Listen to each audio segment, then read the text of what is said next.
কেশর কুলফি আছে ফ্লেভার, দারুণ টেস্ট। কুসুমটা দেখা যাচ্ছে, কুসুমটা পুরো করিনি, কুসুমটা জাস্ট ডিমটাকে ফাটিয়ে দেওয়া হয়েছে, পুরো মনে হচ্ছে আইসক্রিম খাচ্ছি।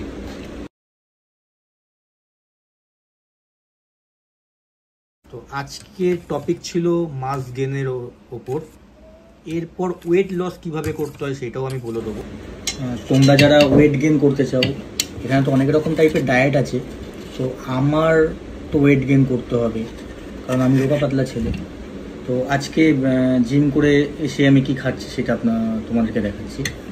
তোমার বাটিতে তোমার দুধ আছে, 1/2 লিটার না হলেও এখানে 350 মতো তো আছেই, ঠিক আছে। এবার দুধ অনেকের সহ্য হয় না, তো এখানে আমি তোমার কাঁঠালি কলা, যে যটা পারবে 4টে 5টা, আমি যেমন 2টো কাঁঠালি কলা এর মধ্যে দিচ্ছি।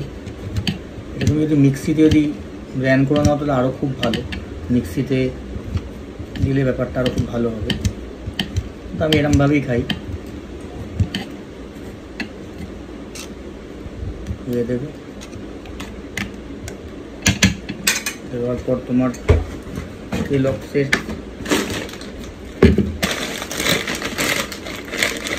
কর্নফ্লেক্স, বুস্টার ওরা দিয়ে দেবে।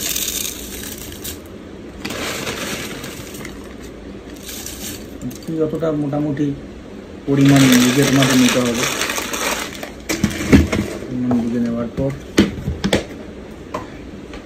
তোমার আমি ওয়ে প্রোটিন দিতে হবে।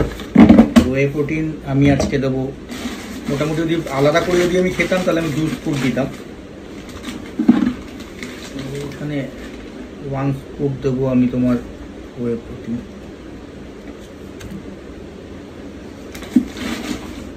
এটা তোমার ফ্লেভার আছে, তোমার কেশর কুলফি আছে ফ্লেভার, দারুণ টেস্ট। তুমি এর মধ্যে একটা স্কুপ তুমি দিয়ে দিতে পারো, তুমি আইস দিয়ে দিতে পারো। আইস দিয়ে দেখো কেমন হয়েছে, দেখাচ্ছি তোমাদের। ভালো করে নাড়িয়ে নিতে হবে, কোথাও যেন এই ওয়ে প্রোটিনের দানা দানা যেন না থাকে।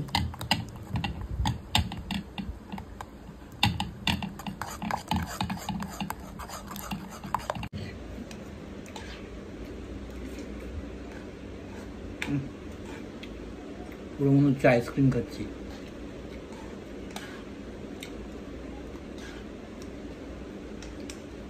এটা তোমরা যদি মিক্সিতে করে নিতে পারো তাহলে এর থেকে টেস্ট হবে না, দারুণ।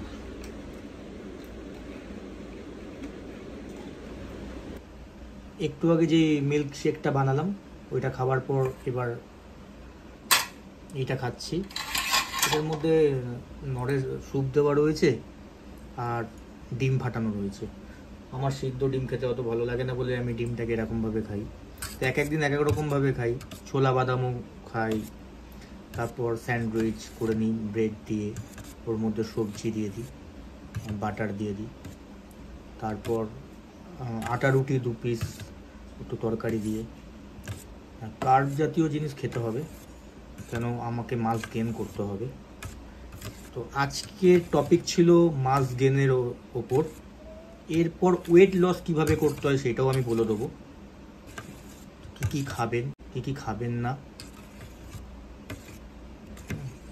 কুসুমটা দেখা যাচ্ছে, কুসুমটা পুরো করিনি, কুসুমটা জাস্ট ডিমটাকে ফাটিয়ে দেওয়া হয়েছে স্যুপের মধ্যে।